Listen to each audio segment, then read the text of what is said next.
In a quiet African village, a father poisoned the girl his son loved.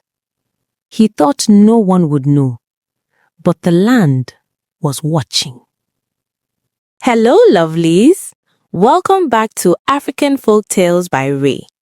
Today's story carries a powerful lesson, one you truly don't want to miss. So stay with me till the very end.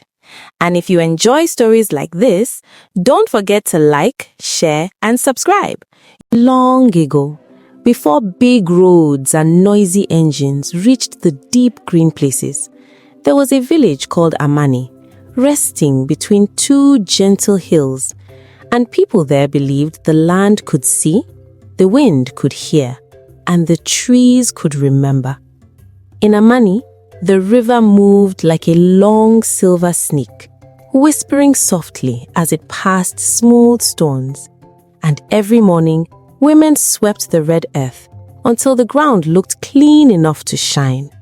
The air often smelt of wood smoke, roasted corn, and fresh leaves after rain. And children ran barefoot, laughing as they chased goats that behaved like mischievous friends. Amani was the kind of village that made visitors breathe slowly because it felt calm, like a lullaby.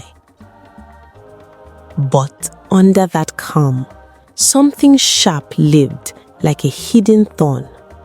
Two neighbors lived side by side, their compounds separated by a mud wall that was not very high, yet their anger was taller than any wall. One man was Kola, strong and proud, quick to feel insulted. And the other man was Ade, quiet and stubborn, slow to smile when pride was wounded. Long ago, they had once been friends, the kind of friends who share food and secrets, who laugh at the same jokes, who stand shoulder to shoulder during festivals. Then, a small fight happened, the kind of fight that should have been settled with elders and laughter. But instead, it grew into something heavy because pride refused to bend and shame refused to heal. Some people said it started over land, others said it started over money, and a few whispered it began with one careless word spoken in public. But nobody could point to one true beginning anymore because hatred had lived there for so long that it began to feel like it had always been there. Kola and Ade stopped greeting each other, and when one passed by, the other turned his face away, as if the air near the enemy was dirty. They stopped attending the same gatherings, and when the village drummer played joyful music, their hearts stayed hard like dry wood. The elders tried many times to fix it, calling them to the king's courtyard and asking them to speak peace. And each time, both men nodded with their mouths, but carried fire in their eyes when they walked back home. People began to whisper, when hatred becomes a visitor, peace packs its bags. And even children learned to step carefully when walking near the two compounds, because nobody knew what hatred might do when it became hungry. Kola had a son named Femi, and Ade had a daughter named Nia. And these two children grew up in the same village air, but did not breathe the same poison their fathers breathed. Femi was gentle and thoughtful, the kind of boy who would help an old woman carry firewood without waiting to be praised, and the kind who would share his last piece of roasted yam with a younger child who looked hungry. Nia was kind and brave, and she had a smile that calmed people, like warm sunlight after rain. And she often helped her mother in the market, speaking politely even when customers tried to cheat. The elders noticed them and sometimes shook their heads, saying it was strange how children could be so soft even when their fathers were so hard. One afternoon, when the sun was warm but not angry, Nia went to the river path with a clay pot on her head, and the stones near the water were shiny and slippery, because the river always left a wet kiss on them. She stepped on one stone, her foot slid, and for a heartbeat, her whole body leaned towards the water, and she saw fear open its mouth. Femi was nearby, returning from the farm, carrying a small bundle and wiping sweat from her face. And he moved quickly, grabbing her wrist and pulling her back. They stood close, breathing hard, and their eyes met. And the river kept flowing, but something else started moving too. Something quiet but strong, like a drumbeat inside the chest. Nia laughed to hide her fear, and Femi laughed too, and they spoke shyly. And when they walked away, they kept looking back, as if the river had shown them a secret they could not explain. After that day, they found small ways to meet, sometimes at the river, sometimes near the big Iroko tree where elders said spirits rested, and sometimes behind the market stalls when the sun was low and shadows were long.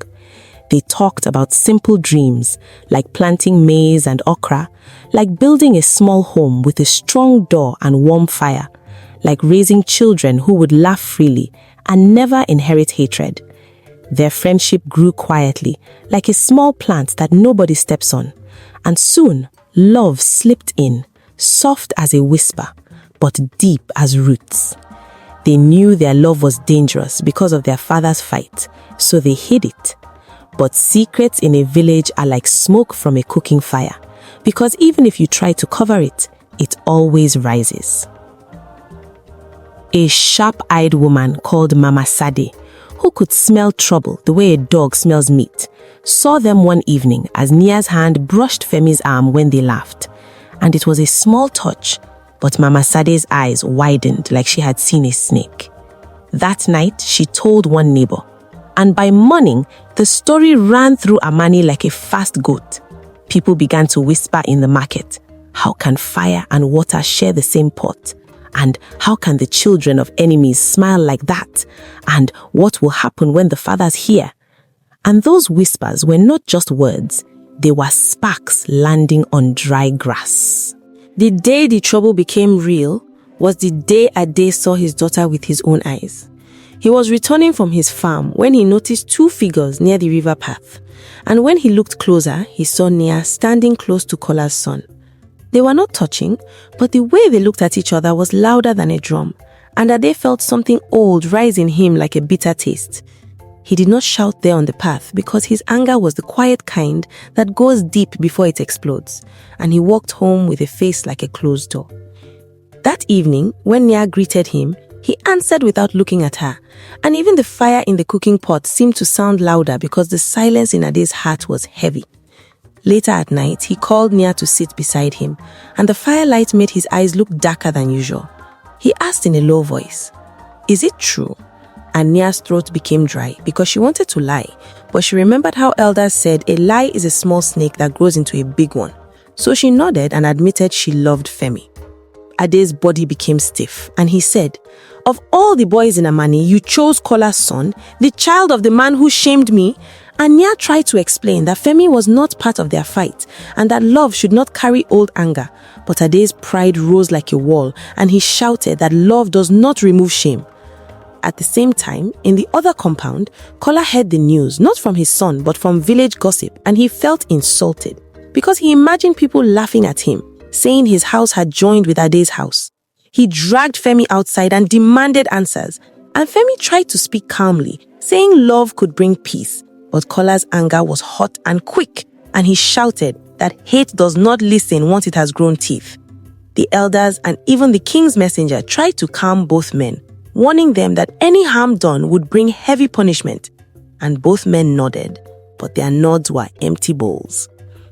That night, Femi and Nia met under the Iroko tree, scared but determined, and they promised each other they would not let old hatred destroy their future. Yet fear sat between them like a third person because they could feel danger in the air like thunder hiding behind clouds. Femi could not stop thinking about his father's angry eyes, and Nia could not forget the way Ade's voice shook when he shouted, because deep inside, she could tell her father's anger was not only hate, it was pain and pride mixed together. They tried to hold each other's hope, but as they spoke, the wind moved strangely and the leaves of the Iroko tree shook even when there was no strong breeze, and it felt like the village itself was listening. When they parted that night, They walked home separately as if distance could protect them. But the truth was that their love had already stepped into the open. And once love steps into the open where hatred lives, something must happen. Because hatred does not like to lose and it does not like to share space with peace. Kola could not sleep. He sat outside staring at the boundary wall, and in his mind he saw old pictures of the past, like a story playing inside his head. He remembered Ade's face during the old fight. He remembered the words that were spoken. He remembered the way the village had watched them, and he remembered how he felt like his pride had been laughed at. And the more he remembered, the more his anger grew. And anger is strange because it can feel like strength, even when it is actually weakness. In the dark, hatred whispered to Kola that he must stop the love, not with talk, not with elders, not with peace, but with something final. Before dawn, while the village was still sleeping, Kola wrapped his cloth tight and walked into the deep forest. He did not go to the friendly forest where women caught wood fire and children pick berries. He went to the forest where trees stand close like secrets, and even birds sound careful. The air there felt heavy, and the deeper he walked, the quieter the world became, as if the forest was telling him, turn back. But Kola refused to turn back because pride was holding his feet. At last, he reached a small hut made of leaves and old wood, and smoke came out of it like a warning. Inside sat a man named Bako, a herbalist known for dark secrets, a man people feared because they said he could bend luck and twist the mind. Bako looked up at Kola and asked calmly, "Why have you come?" As if he already knew. Kola swallowed hard and said he wanted the love between the children to end forever because he could not bear the shame of joining his blood with Ade's blood. Bako threw dry herbs into the fire, and the smoke rose thick and twisting like a snake dancing, and the smell was sharp like burnt bitter leaves. Bako studied Kola's face and said, "Hatred is heavy, but it pays quickly if you obey it." And then he reached into a woven bag and brought out a fruit that looked beautiful and harmless, smooth and bright like sunset.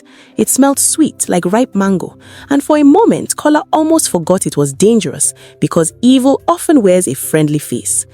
Bako placed the fruit in Kola's palm and it felt cold, too cold for something living. Bako warned, "If this girl eats it, she will disappear from the world of men for a while, and people will search, people will cry, but they will not find her." Kola's chest tightened, and he asked, "Will she die?" And Bako replied, "This fruit follows the truth in the heart of the one who sends it, and if your heart is dirty, it does not forget, it bites back." Kola heard the warning, but his anger pushed him like a strong wind, so he said, "Give it to me." Bako leaned closer and said, "Do not eat it, do not share it, do not let any Leng other taste it. Only the one you want to remove must eat it." And Kola nodded like a man signing a bad promise. When Kola returned home, he forced a calm voice, the kind that hides a crocodile underwater, and he called Femi and said, "My son, take this fruit to Nia as a peace gift and tell her it is from our house." Femi stared at it because something inside him felt uneasy, and even flies stayed away from the fruit as if they knew it was not normal. Kola leaned in and whispered, "Give it to her, but do not eat from it." And Femi asked why, but Kola's eyes became hard and he said, "Because I said so." And fear tied Femi's tongue. As Femi walked with the wrapped fruit, Mama Sade saw him and sniffed the air and asked what he carried, and Femi lied quickly. But Mama Sade muttered, "When a child carries a secret, the wind runs behind him," and those words followed Femi. When Femi reached Nia, she smiled brightly and said maybe their parents are finally ready to forgive, and her hope sounded so pure that Femi's heart hurt because he could not tell if the gift was peace or a trap wearing sweetness. That evening, under the Iroko tree, Naya held the fruit like it was a promise. And Femi's stomach twisted because he kept hearing his father's warning not to eat it. Naya said her father had been quiet lately, and she wondered if the elders had finally cooled his heart. And she spoke about dreams again, about a home, about peace, about raising children who would never learn hate. And Femi wanted to smile, but fear sat on his face like a mask. He finally told her in a shaky voice, "My father said I should not eat it." And Naya's smile paused because she understood the danger of those words. She looked at the fruit, then looked at Femi, then asked softly, "Why would he tell you not to eat if it is truly a peace gift?" And Femi could only shake his head because he did not know the full truth, only the cold feeling inside his chest. Naya's eyes became watery, not with anger, but with sadness, because she said, "If this fruit is meant to separate us, then our parents are still trying to pull us apart." And she held Femi's hand tightly, saying that if they were going to share life, they must share everything, good or bad, because love is not safe. Love is a choice. Femi begged her to wait, to let the priest see it, to throw it away, to do anything else. But Naya shook her head and said, "If we eat together." And her words were brave but also risky, because sometimes bravery walks too close to danger. Femi's heart pounded as if it wanted to escape his body, but he also feared losing Naya more than he feared the fruit. And that is how trouble often wins, because it uses love against itself. Naya broke the fruit in half, and golden juice spilled on her fingers like honey, and for a moment it looked harmless, even beautiful. They each held a piece and whispered, "Together," as if that word could protect them. They took bites at the same time, and the fruit tasted sweet at first, like honey and sunshine, and Naya smiled like a child tasting something new. But then the sweetness turned cold, and Femi's tongue went numb. The wind stopped moving, and the birds stopped singing, and even the leaves on the Iroko tree became still, as if the world was holding its breath. Femi tried to call Naya's name, but no sound came out, and he opened his mouth again and again, yet his voice was gone. Naya's eyes widened with fear, and she tried to scream, but her voice also disappeared, and the fear in her eyes was sharp like a knife, because she realized too late that sweetness can hide poison. Their bodies began to feel lighter, like smoke rising, and they held each other tightly, but their arms started fading like mist, and the night air became cold, colder than normal, colder than rain. The Iroko tree creaked loudly like an old door opening, and a strange force rushed around them, and for a moment, the shadows under the tree looked like they were moving on their own. Femi wanted to cry, but even his tears felt trapped, and Naya's lips moved, forming silent words, maybe prayers, maybe apologies, maybe "I love you." And then, before the moon rose fully, they vanished from the eyes of men. There was no loud sound, no lightning, no scream that the village could hear, only sudden empty air and silence that felt heavier than shouting. The stained cloth fell to the ground, and the sweet smell of the fruit remained like a ghost, and that smell drifted through the night like a warning. In Amani, when two healthy young people disappear without footprints, people do not ask, "Where are they?" They ask, "What evil has happened?" Because the village understands that some troubles do not come with footsteps, they come with secrets. When morning came, Amani turned into chaos. Women ran from house to house calling names, men searched the riverbank and the bush paths, and children stood in frightened groups, afraid to go near the Iroko tree. Naya's mother cried until she could no longer stand, holding Naya's wrapper and smelling it as if she could pull her daughter back with scent alone. Ade searched everywhere, shouting Naya's name into the forest, and his voice cracked because fear and regret were biting him at the same time. Kola also acted shocked in public, tearing his cloth and shouting that his son was missing too. But inside him, fear lived like a rat gnawing, because he knew that he had touched something dark, and he did not know how far the darkness would spread. The king of Amani, King Dayo, gathered everyone in the courtyard and demanded truth, because a village cannot breathe when mystery sits on its chest. The priest, Babaleke, poured water on the ground and spoke words that made liars sweat, and he said the land does not like hidden evil, because hidden evil grows. People began to speak, because fear pushes truth out of hiding. A boy named Tayeni, Femi's friend, said he saw Femi carrying a wrapped cloth yesterday, and that Femi looked scared. And Mama Sade stood up and said she saw him too, and she smelled secret trouble on him. Then, a small child ran into the courtyard holding the stained cloth found under the Iroko tree, and Babaleke sniffed it, and his face changed quickly. because he recognized the smell as the kind used in forbidden forest work. King Dio ordered men to search Kola's compound, and they returned with strange herbs, cowries tied with red thread, and bitter leaves that did not belong to normal medicine. The crowd murmured like angry bees, and someone shouted, "Witchcraft!" and the village's fear began to turn into anger. Under pressure, Kola's lies cracked like dry wood.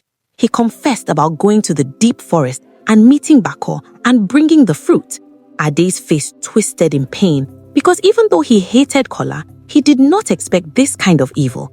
And in that moment, Ade felt the sharp truth that hatred is like fire, because once it spreads, it burns everyone, not just the enemy. People wanted to beat Kola, but King Dio stopped them, saying punishment must be done with wisdom, not with wild anger, because wild anger is how hatred grows again. Babaleke said, "Evil planted for another grows thorns for the planter," and the elders nodded, because they had seen it many times.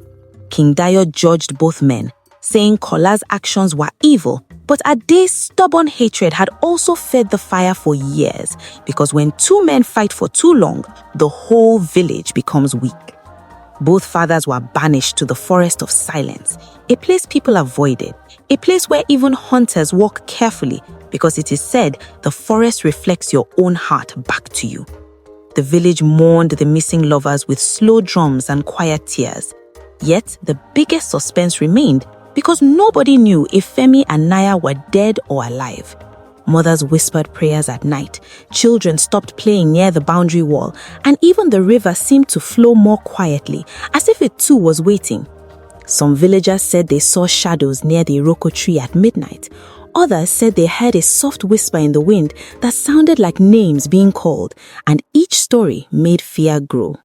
The village slept with one eye open, because mystery is a powerful thing, and when mystery carries pain, it does not allow peaceful sleep.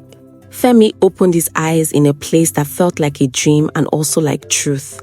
The sky looked too clean, like new cloth washed in a river, and the air smelled like rain and fresh leaves.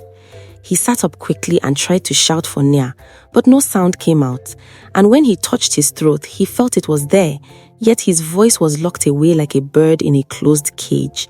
He ran toward a clear stream and saw Nia sitting there, her face pale with fear but her body unharmed, and she ran to him and hugged him, and the hug felt warm and real, and for a moment they felt safe. But safety without answers is still frightening, because the mind asks questions the heart cannot ignore. They walked together and saw strange small lights floating in the air like fireflies that never died, and they noticed the grass seemed to shine softly and the trees looked taller than normal, as if they were standing closer to the sky. The silence there was not empty, it was full, like a quiet room where someone important is listening. Soon, they saw a giant stone seat under a shimmering tree, and beside it stood a tall, calm figure with skin like rich earth and eyes deep like old rivers. Without thinking, Femi and Nia fell to their knees, because something inside them knew this was not an ordinary person. The figure spoke, but not through normal sound. His voice entered their minds like gentle thunder, and he said, "I am the spirit of this land, the watcher of Amani, and I see what men try to hide." Femi's mind screamed, "Please take us home," but he could not speak with his mouth. Nia's thoughts trembled. Are we dead? And fear tried to wrap around her like cold cloth. The spirit said they were not dead, and he explained that the fruit was meant for harm, but their hearts were clean, so the fruit could not destroy them. He said, evil tries to swallow love, but love with a clean heart is harder to destroy than men think. Still, the spirit told them they could not return immediately because the village could not heal while hatred still had power. He said their fathers needed to face what they had fed, and the village needed to learn to stop feeding it too. He admitted he had taken their voices to protect them because if they returned too soon, hatred might try again with a new face. And he also said something that felt strange but deep, because he said hatred is loud only when it believes it can roar, but when the land removes its tongue, hatred becomes weak. The spirit showed them visions in the stream, like moving pictures, and they saw Amani searching for them, they saw their mothers crying, they saw King Dayo judging the fathers, and they saw Kola and Ade walking into the forest of silence. Femi's chest hot, because even though his father did evil, Femi still remembered moments of kindness from childhood, and love for a parent can still exist even when pain is strong. Nia also cried silently because she missed her mother and she remembered her father's old smiles from long ago before anger hardened him. The spirit taught them simple truths every day, using words that a child could understand, saying a good heart is stronger than a strong arm. Forgiveness does not mean you forget, it means you choose peace. And love is not only a feeling, it is what you do when fear tells you to run. Femi and Naya learned to speak without voices, using signs, drawings, and their eyes, and their bond became deeper, because sometimes when words are taken away, the heart learns to speak more clearly. Yet the suspense remained, because the spirits never said exactly when they would return, and waiting can feel like standing on the edge of a cliff, because you do not know when the ground will shift.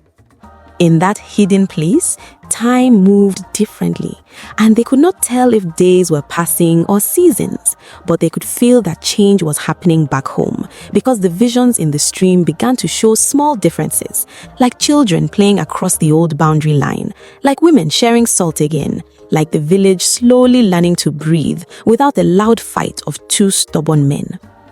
Back in Amani, seasons turned, and the story of the missing lovers became the village's biggest wound. Children grew older, hearing their names, and new babies were born while mothers still whispered prayers at night. The king stopped anyone from visiting the deep forest, and Babaleke warned that forbidden work would bring strict punishment because the village had seen how quickly darkness can spread when people play with it. Yet, people still feared the forest of silence because hunters sometimes returned saying they saw strange footprints that began and ended suddenly, or they heard soft crying that sounded like a man trying to speak but failing. Some said the forest was teaching Kola and Ade, making them live with their own bitterness like a heavy load. Others said the forest was eating them slowly because pride is not easy to swallow. Mama Sade became strangely quiet, and people joked that even her mouth had been frightened into silence. But deep down, they knew she carried guilt, because gossip can be small, yet it can push problems into the open faster than wisdom can catch them. As time passed, the boundary wall between the two compounds began to crack, not because someone destroyed it, but because nobody cared for it anymore, and when walls lose attention, they fall. Children started playing near it, and sometimes they hopped over it while laughing, and the elders noticed and felt a soft hope because the children did not carry the old fight. Still, on Moon Festival nights, the village felt uneasy because that was the night the lovers vanished, and memory can make the skin feel cold. Ade's wife sometimes sat outside staring toward the forest, and Kola's wife sometimes cried quietly alone because wives often suffer in battles they did not start. The village kept asking one question: will they ever come back? And that question hung in the air like a bird circling, refusing to land. Then, on one Moon Festival night, a strange wind entered Amani from the forest of silence, and it carried a sweet, cold smell that made Babaleke's face tighten because it reminded him of the forbidden fruit. Drums stopped mid-beat, dancers froze, lantern flame bent low, and people heard slow footsteps from the trees, steady, like someone walking toward the end of a long story. Mothers pulled children behind them, men held lanterns tighter, and even the brave hunters swallowed hard because nobody knew what the forest was returning. Two young figures stepped into the moonlight, and the village gasped so loudly it sounded like one giant breath, because it was Femi and Naya, looking exactly as they did the day they vanished, as if time had not touched them.